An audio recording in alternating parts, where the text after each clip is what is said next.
Broadcasting live from Hanoi. We are in Vietnam. It is currently 9 a.m. in the morning. Of course, 9 p.m. in our nation's capital, 12-hour time difference. Kim Jong-un, just a short time ago, arrived, and traffic on the streets of Hanoi was awful. All right, so I leave my hotel. 7:15 in the morning here. Only 15-minute drive. After literally 40 minutes not moving, we're getting nervous about getting on the air. Plan B. We're not making this up. I hopped on a scooter with some other staff of mine. Needless to say, it was interesting, chaotic, and kind of fun. Take a look.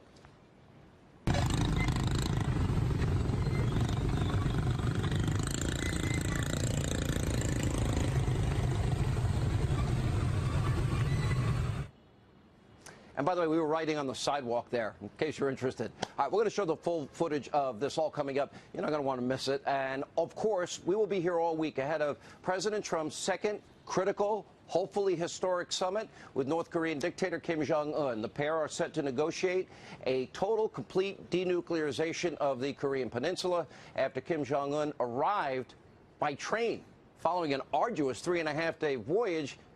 Can't somebody buy this guy a plane? Anyway, we'll have more on that historic meeting and a lot of details and why the media, of course, not telling you everything you need to know. Also tonight, we begin the vetting all this week and next of the extreme 2020 Democratic candidates as we examine the radical views tonight of Kamala Harris, the senator from California. Now, later, we have a mini monologue on the double standard between the treatment of Jussie Smollett versus Justice Kavanaugh versus the Covington kids. But we begin tonight with an important Hannity watch on the radical far-left Democratic Party and the dangers of socialism. And we are once again featuring and beginning with the 29-year-old socialist from New York who is both revered and feared inside her own party. Now, a few weeks ago, Congresswoman Alexandria Ocasio-Cortez called for an end to all fossil fuels, gas-powered cars, airplanes in 10 years, maybe take a little longer, and even cows. Free health care, free child care, free vacations, free paid leave, free higher education, free government healthy food, free. But now she is taking her insane views even a step further, actually questioning whether it's okay for we, the American people, to keep having children all because of climate change. And according to Ocasio-Cortez, the world is going to end in 12 years anyway. Why are we even talking about this? But take a look. This is scary because it's real. There's scientific consensus that the lives of children are going to be very difficult. And it does lead, I think, young people to have a legitimate question. You know, is it okay to still have children? Sitting U.S. member of Congress, a powerful member of our government, questioning whether or not it's okay for we, the American people, to have children.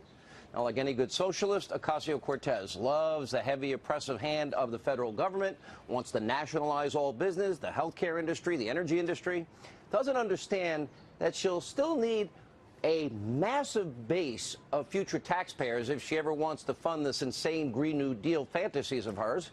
And according to a think tank, now look at this, led by a former director of the Congressional Budget Office, this Green New Deal could cost up to $93 trillion, with a T, dollars over 10 years.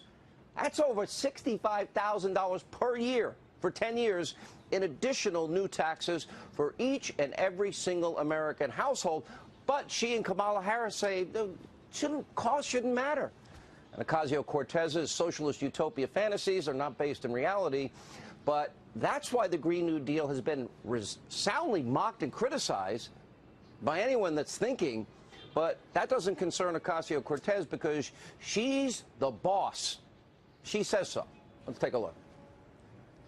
I just introduced Green New Deal 2 weeks ago, and it's creating all of this conversation. Why? Because no one else has even tried. So people are like, oh, it's unrealistic. Oh, it's vague. Oh, it doesn't address this little minute thing. And I'm like, you try. You do it. Right. Because you're not. So until you do it, I'm the boss. How about that?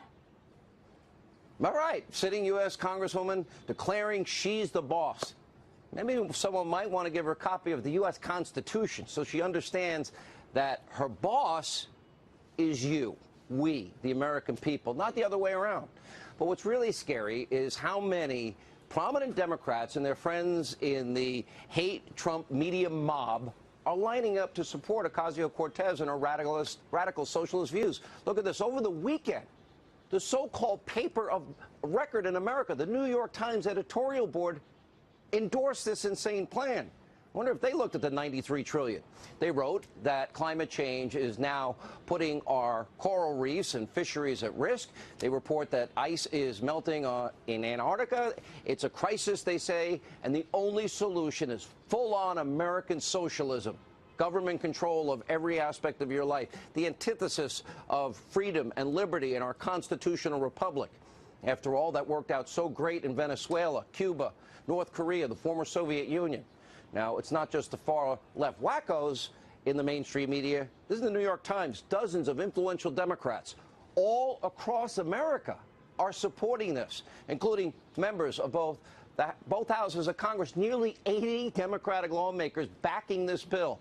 Maxine Waters, Eric Swalwell, Gerald Nadler, Congresswoman Tlaib, even Bozo O'Rourke backs the bill.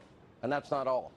Almost all the Democratic presidential candidates, they're on board, including Spartacus, Cory Booker, Kirsten Gillibrand, Bernie Sanders, Elizabeth Warren, Kamala Harris. That's right, the current frontrunner in the Democratic Party's bid to challenge President Trump in 2020 backs this $93 trillion destruction of wealth and the American dream.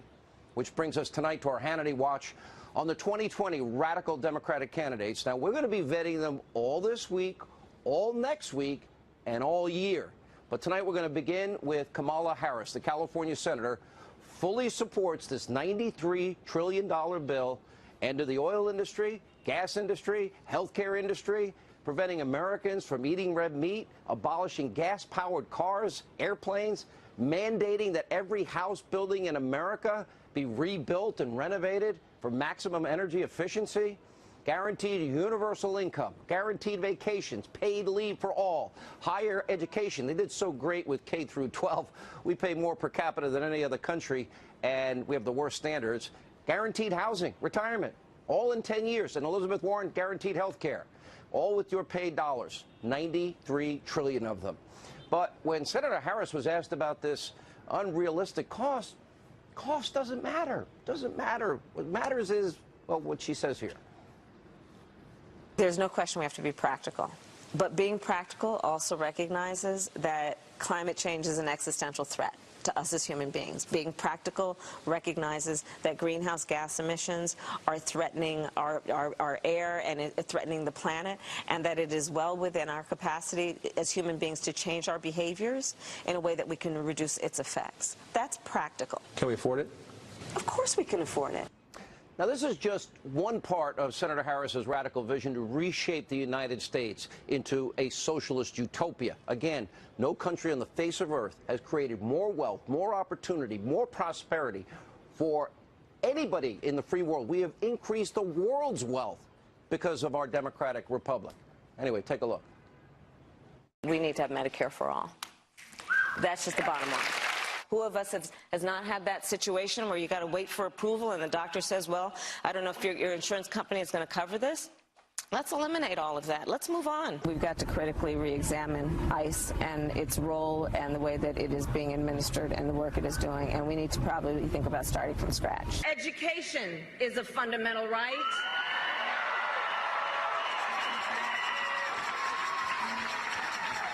And we will guarantee that right with universal pre-K and debt-free college. That's right. No tax rate is too high. Confiscation, redistribution, statism, socialism, redistribution, to each according to his need, from each according to his ability.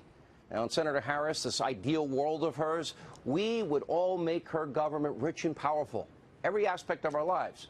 Get ready, because she's coming, as rest of these socialist, extreme, radical Democrats, for your wallet.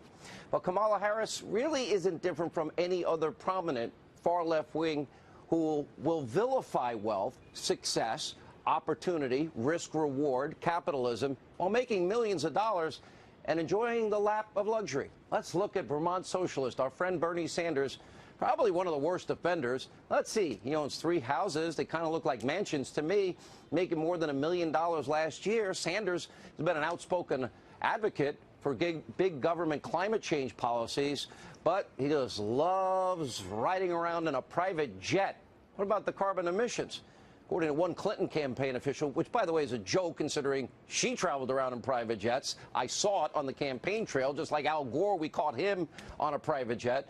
Said about the 2016 election season, His Royal Majesty King Bernie Sanders would only deign to leave his plush D.C. office or his brand new second home on the lake if he was flown around on a cushy private jet, like a billionaire, master of the universe, like the Clintons.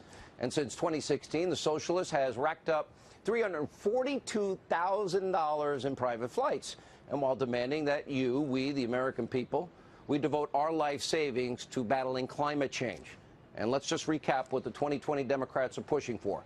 Nearly all of them, open borders, eliminate ICE. Some want existing border walls torn down.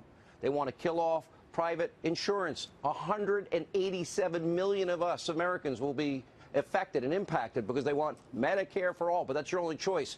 End of the oil and gas industry, when for the first time because of President Trump, we have achieved energy independence in almost 70 years.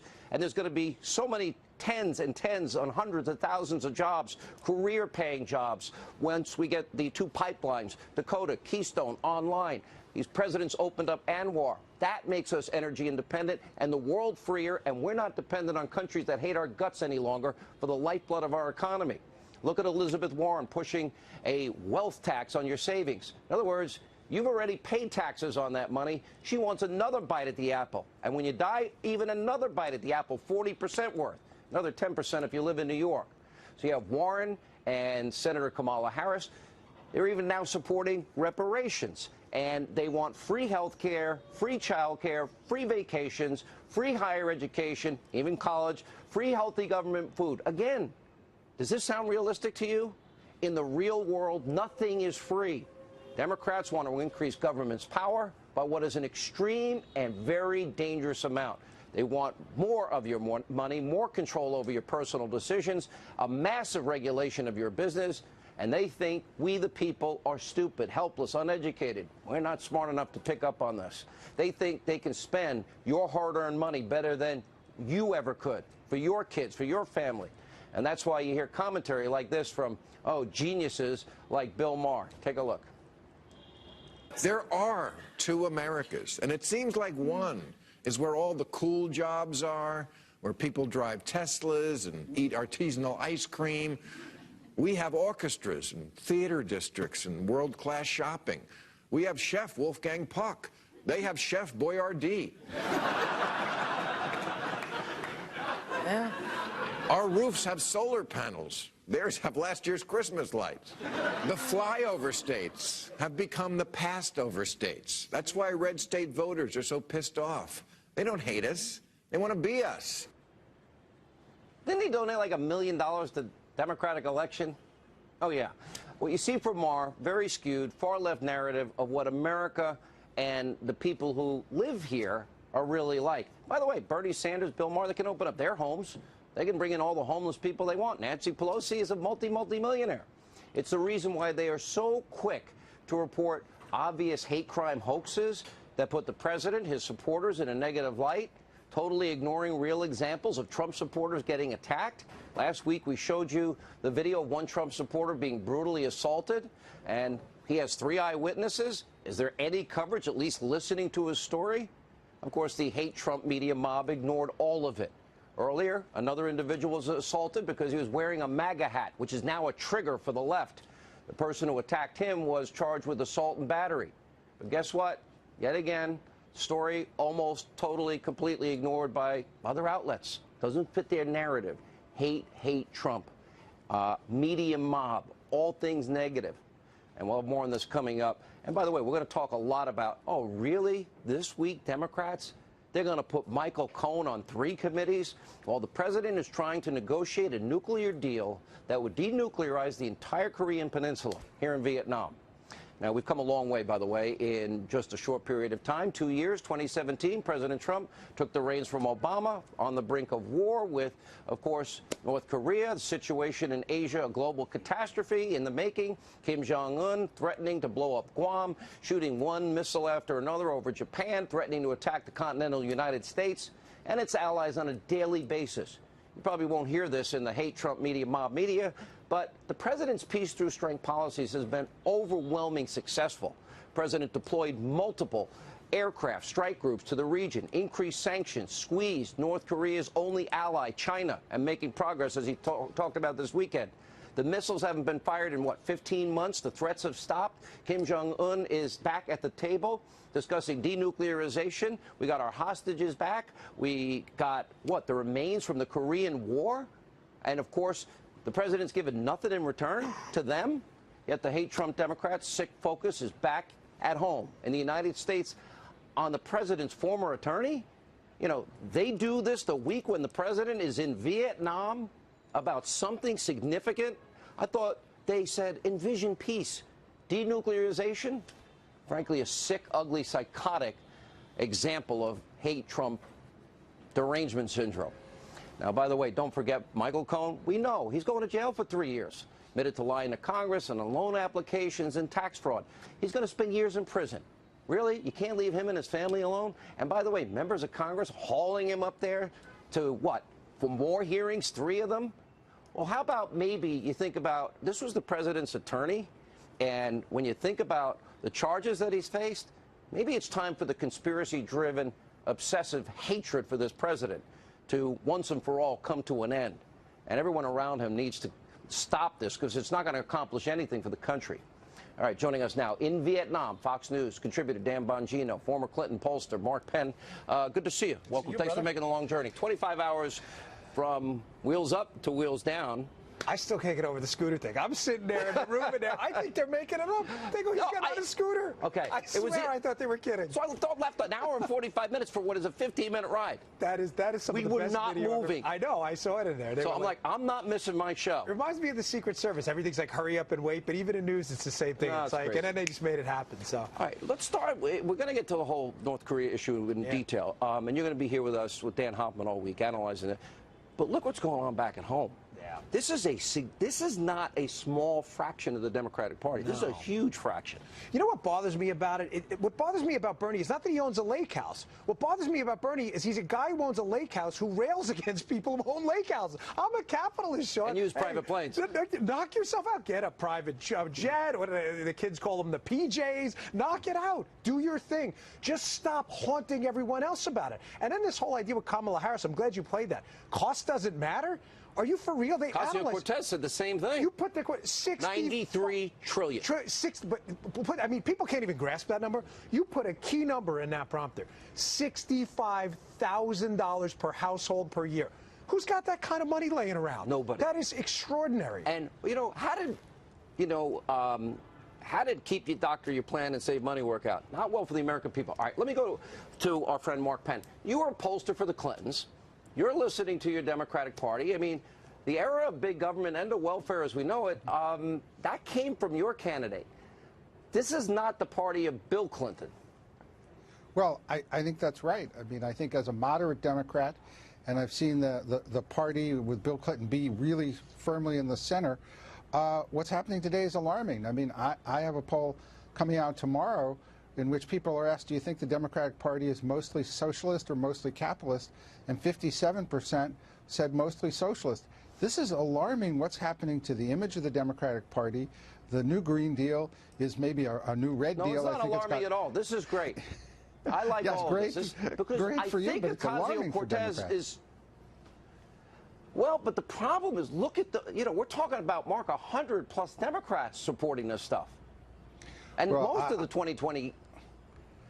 That's right. And I'm totally surprised by that because, if you look through the deal, it calls for, the end of of aircraft and air travel, private or not, right? The end of beef, the complete reorganization, and who would run trillions of dollars of programs? Only selected communities. It's the end of democracy. There's so much in there that you would think that sensible Democratic candidates would say, you know, I think climate change is a key problem. I think weapons for North Korea and Iran are an existential problem. But let's put this in perspective and do the right thing. You know, I'm looking at all of this, and, you know, they're not going to listen to Mark. They're not going to listen to Doug Schoen. This is now, I see these 2020 candidates as recognizing this is their base. Yeah. They want to win the nomination. They've got to do all this hard left, and they mean it, though. That's what they really believe. But, Sean, they've tried this before. Remember the Reagan re-elect, where Mondale thought it would be a good idea to run on raising taxes. He got smoked. He lost 49 out of 50 states. Bill Clinton came in. Now, I'm not a Clinton fan, but the Democrat Leadership Committee, remember that? They came in. The first 2 years, Hillary care. Yeah, and then they had to dial it back. And then he adjusted. They had to. And again, I'm not defending Clinton. No. I'm just saying he understood that to maintain power, this radical far-left lurch they'd taken was not going to work. They were going to get annihilated. He got crushed in the first midterm. And Sean, these costs are real. I saw a study about the land it would take for her solar panel plan to get off petrochemicals. It would be the entire land mass of California and Texas. So if you got a home in California or Texas, get ready to move out for solar panels. You know, Mark, as I look at this, your party has really been co-opted now, but I think it's been something that's been building for a long, long time. And while Democrats hid where they stood in 2018, now they're just bragging about it. And, you know, Bill Clinton lost, what, 60 seats in his first midterm and 8 Senate and what, 52 House seats. Obama lost 63 House seats and 6 Senate seats. Trump gained seats in the Senate and, what, 39, 40 seats he lost in the House. Nothing in comparison. Well, there's a long way till we see who the actual nominee is. We've been through several cycles where the Republicans had a lot of far-out ideas in the Republican primaries, and then people like Romney would actually get the nomination. So let's see. But I agree with you. These issues are not going to really be in the mainstream, and they're really surprising. I'm sticking with my Democratic credentials, but we've got a long way to go here. There'll be a good nominee. There will be a good nominee from the Democratic Party. Don't worry about it. We'll see. You know, AOC got 15,000 votes in the Bronx primary. She's not the leader of the party yet. Yeah, there'll be a good nominee, but I think for us, if this stuff keeps up, a good nominee for the Republicans. You know what? The fact that they're not even focused on peace and, like Mark Pence, denuclearization, the Korean Peninsula, that's sad. All right, coming up. Well, they weren't patting themselves on the back at Ocasio-Cortez last night. Hollywood liberals were taking shots at the president.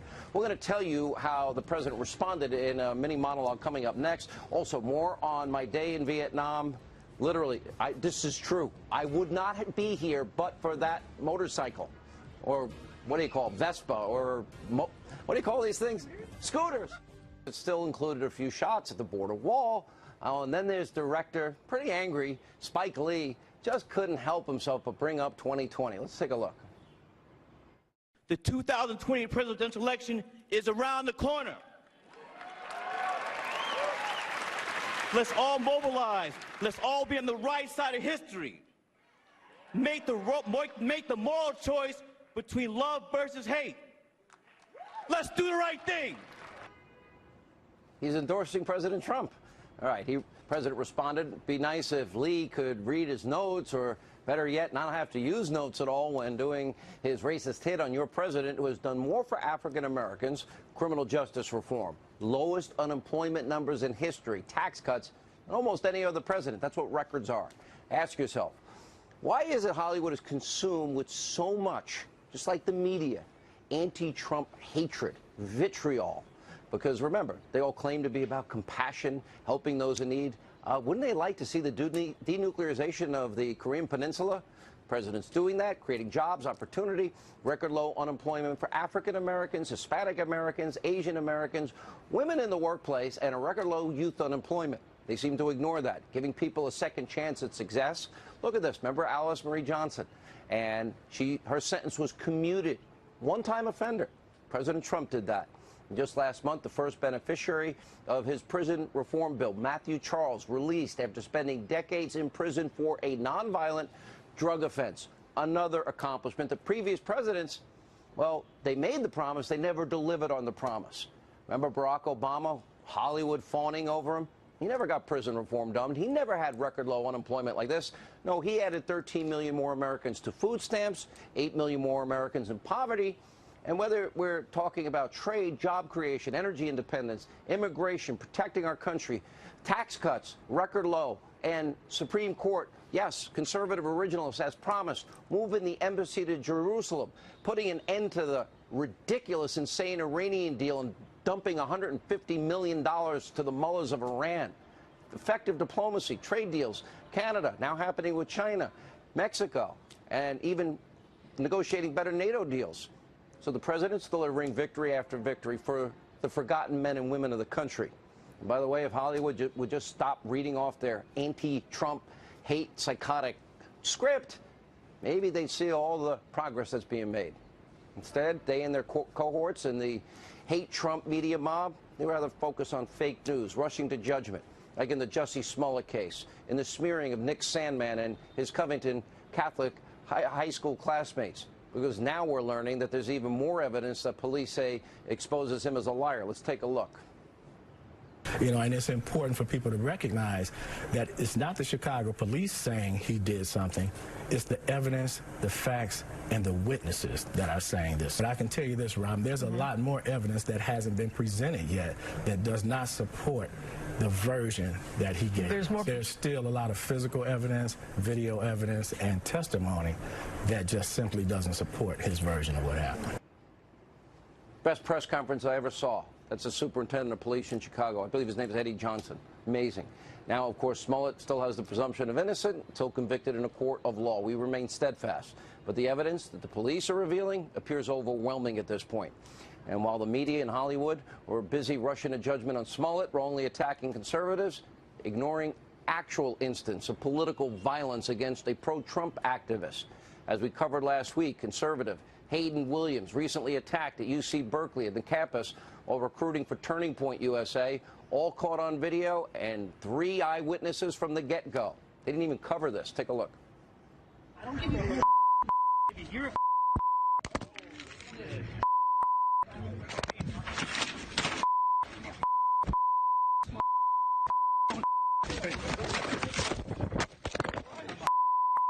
you want to hit me? I'll shoot you. And then that's not get the that's not good. You're on this fight, dude. I'm with you. Yeah. On this fight, I'm with you. You put your hands on me again. No arrest in the case. Where's the outrage? Anyway, let's go to our new guest. We have Larry Elder, nationally syndicated radio talk show host for Salem Communications and American First Action Senior Advisor, Sean Spicer. All right, Sean, we start with you tonight. You know, really? You know, we won't even raise the question in these other instances. Oh, no kidding. I mean, can I just, a couple points. Number one, the story from the get-go was that an individual, when it was, what, minus 30 degrees in Chicago, is running around attacking someone wearing a MAGA hat, which on itself wasn't really believable. But the second thing is, if you're going to stage a crime, don't write a check to the people that you're staging it with, which is what apparently he did. So, I mean, this really goes to show you that it didn't take much to uncover that it really wasn't a crime to begin with, that what he had alleged. So, you know, to your point, there should be further outrage about what's going on the right. So many of these people that claim tolerance and inclusion really only mean when it includes them and their point of view. When it is against conservatives or people who support the president, they've quite a different tune to sing. You know, Larry, you're great at you have a memory bank that's like second to none, Larry. All the instances of hypocrisy. If I ask you for the list, you're going to go down it right now from memory. May I? I think, Sean, yes. that I think President Trump was classy not to nail Spike Lee with all the offensive, racist, outrageous things Spike Lee has said. For example, Spike Lee once said he didn't like interracial couples. When he sees them on the streets, he gives them, quote, visual daggers, close quote, to make them feel uncomfortable. Now, if David Duke said that, we'd call it racist. Spike Lee said it, nobody cared. Spike Lee also criticized whites for moving into Harlem. He compared them to Christopher Columbus offing Native Americans. Really? if whites move into Harlem, that's racist. And Spike Lee also said about Trent Lott, the senator from Mississippi, when he praised Strom Thurmond on his 100th birthday, he said, Trent Lott on Good Morning America is a, quote, straight-up member of the Klan. I bet he has a hood somewhere in his closet, end of quote. Even Diane Sawyer thought that was outrageous, but he's never apologized for it. So he said all sorts of outrageous things and gotten away with it. Nobody says a word. Listen to Larry's list just on Spike Lee, Sean. It's amazing. Well, it is. But, I mean, look, is anyone shocked? I actually was somewhat pleased at the level that it wasn't as much as it could have been last night. There were a few comments from folks who are generally pretty wild in their comments when they come up. Look, I actually think there's a lot of great movies this year and a lot of really good actors in them. I wish they would stick to talking about their art and their profession and stop trying to be political pundits. If they want to do it, there's plenty of opportunity to come out here and write and do punditry. They should stick to acting and filmmaking and focus on that. That's what people are going to see. They want to see their art and their film, not their political point of view. And the less of it there is, maybe the more respect that they'll get for the actual product that they put out. Well said. Last word, Larry. All of the Spike Lee's sour grapes after he lost Best Director and Best Picture. Green Book was an amazing movie. My 95-year-old friend of my mom is named Ruth Jeffries. I asked her if she wanted me to take her to see that movie yesterday morning, and she said no. She's from Alabama. She said, I don't need to see it. I lived it. It was a great, great movie, and for Spike Lee to be upset that his didn't win, sour grapes, petulance, childishness. Yeah. All right, good to see you both. Great. That mind is like a memory chip for both of you. All right, why are we in Hanoi? Why are we in Vietnam? The president meeting with Kim Jong-un again hasn't gotten started yet, but the hate Trump media, they're already criticizing it. Shocking. We're going to expose the double standard. And, by the way, an update. Jorge Ramos is in Venezuela. Scary situation, apparently under arrest. And you're not going to believe my scooter ride. We'll get to that and much more straight ahead from Hanoi. We're in Vietnam. So Fox News alert as we continue reporting tonight from Hanoi, Vietnam. Jorge Ramos, 6 other Univision staffers detained at the presidential palace in Venezuela. This allegedly occurred after an interview with the Venezuelan dictator Nicolas Maduro. According to reports, Maduro didn't like the line of questioning, so he ended the interview, confiscated the equipment, and had Ramos, along with his colleagues, arrested. We do have an update. Thankfully, 3 hours later, the group was released. We'll continue to monitor this disturbing story, but I got to tell you, you know what? I don't agree with Jorge on a lot of issues. He's an American. More on the Trump-Kim summit coming up later this week. It is yet to take place, but a hate Trump media mob already hasn't gotten here, criticizing the president. Watch this. Just as he's meeting with Kim Jong-un, Michael Cohen is on Capitol Hill. He has 2 private meetings and 1 public testimony on Capitol Hill. How could that impact the negotiations we see in North Korea? What could we see the president give away? I think the president's just looking for good press. I mean, let's just be frank. He felt like he got a good press after the last one, and he figures another photo op might do that. Did the president say that he loved Kim Jong-un again this weekend? They had this, what, love and kisses? Did he? I don't know. It's unreal. Now, back in the real world, the president is making progress with our Asian counterparts. President tweeted, quote, today, China trade deal and more in advanced stages. Relationship between the 2 countries very strong. I've therefore agreed to delay the U.S. tariff hikes. Let's see what happens. Here now with reaction in Vietnam. Fox News Chief National Correspondent Ed Henry and Fox News contributor Dan Hoffman. How many years in the CIA? A lot, Ed. Okay. Can't tell you. No, you can't tell you. But the thing is, everything we do. Yep. No, you can't do that. No, you're being hacked. No, you're in the shower. They're videotaping you. You scare the crap out of everybody. I thought we finished the shower talk on the radio this morning, Sean. We did. All right. Look, you were making fun of my scooter trip. No, I want to talk about this. I want to make a confession.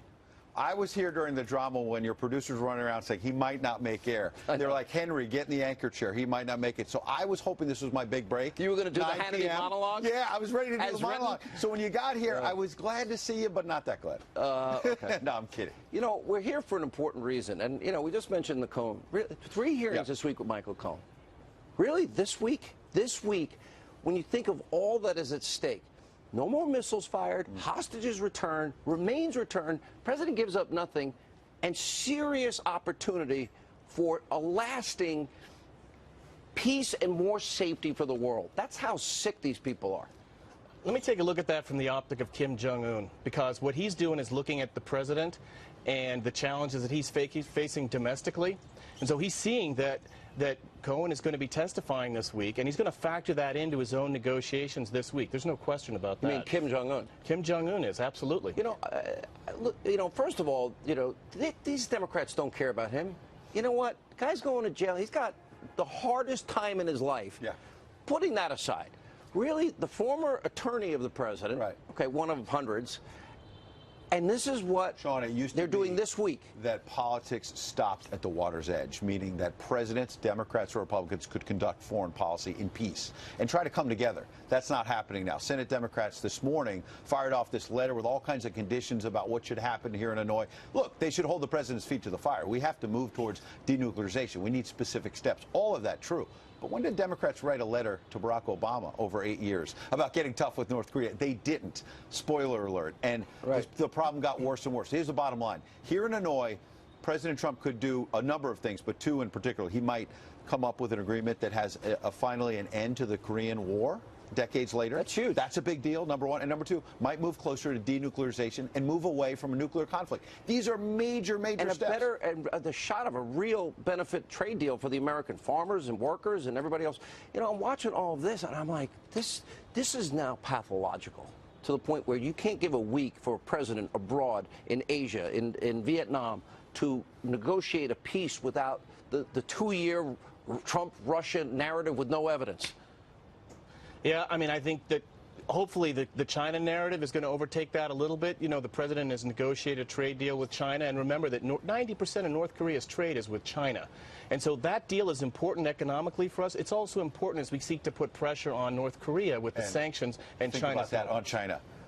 A year or so ago, how many critics of this president said he'll never get a deal with China? This tariff thing is a fool's errand. He's winning on that, number one. And a year and a half ago, they said, fire and fury. Iran. Yeah, fire and fury will blow up in his face. We're going to have a nuclear war. The opposite has happened. The Amazing. opposite. Peace through strength. And look at the economy. If he cured cancer and gave every American $10 million, they'd still hate him. That's how psychotic it's gotten. Thank you. You're going to be reporting all week. You're with us all week. I'm glad you made it tonight. All right. By the way, Shifty Schiff, biggest liar in Congress. Well, doesn't want to come on our show? We'll tell you the reason when we come back. And yeah, I took the scooter here, and it's a wild trip, and we'll show you the whole video. And I wouldn't have gotten here in time. We'll explain in Vietnam from Hanoi.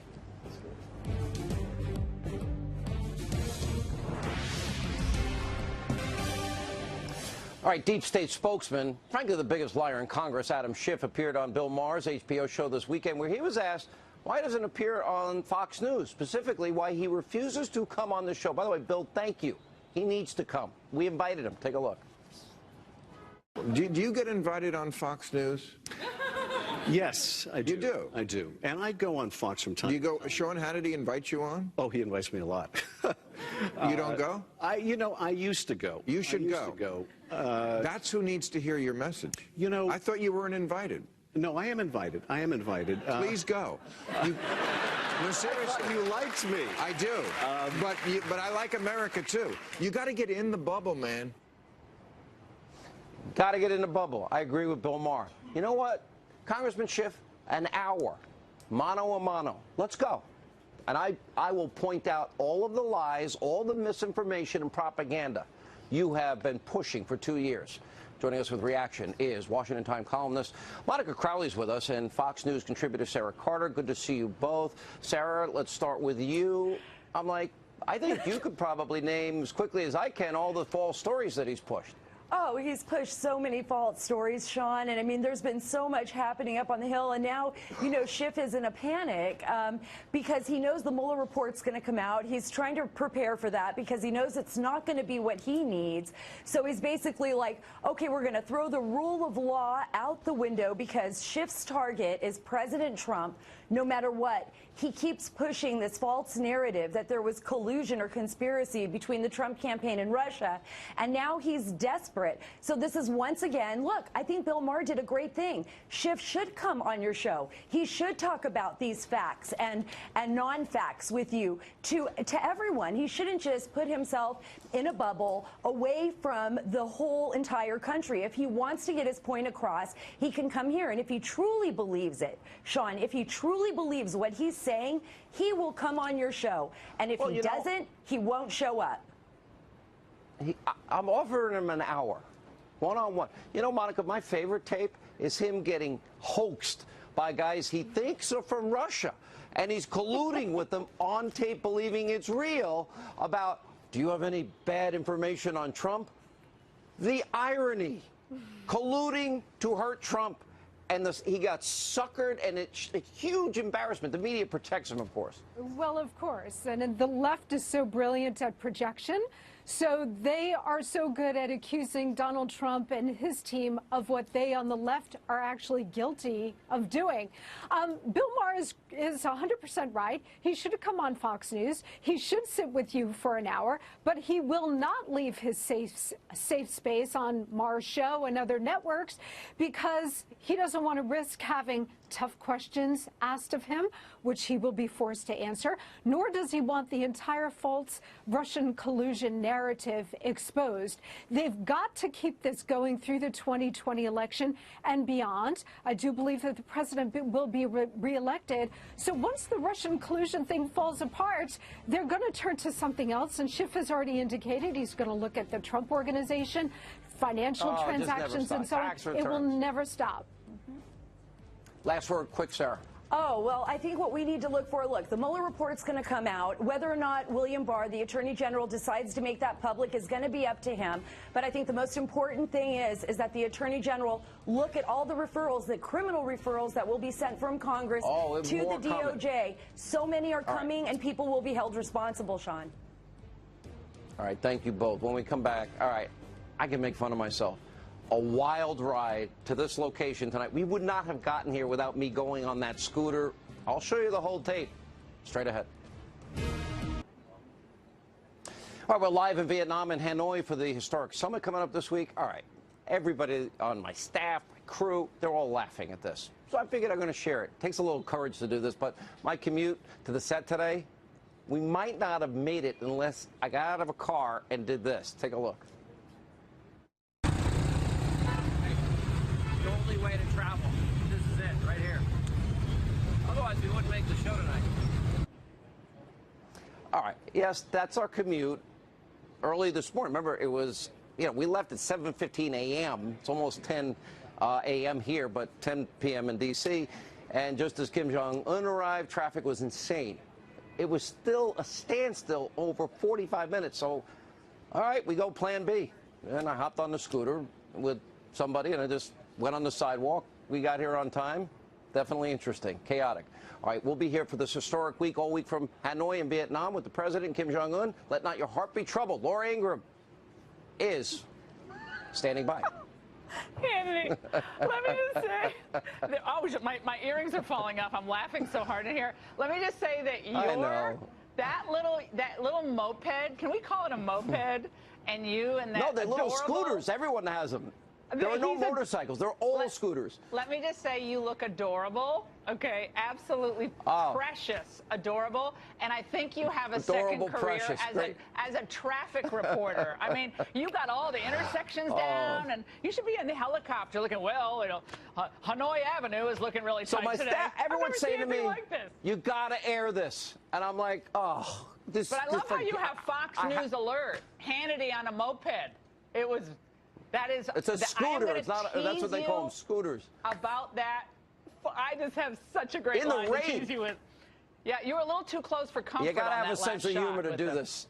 All right, Hannity, great show. Stay safe. I'm glad it cracked you up. It did. I lost my ear. I'm going to have to take my other one off. Heck with that. Who needs those?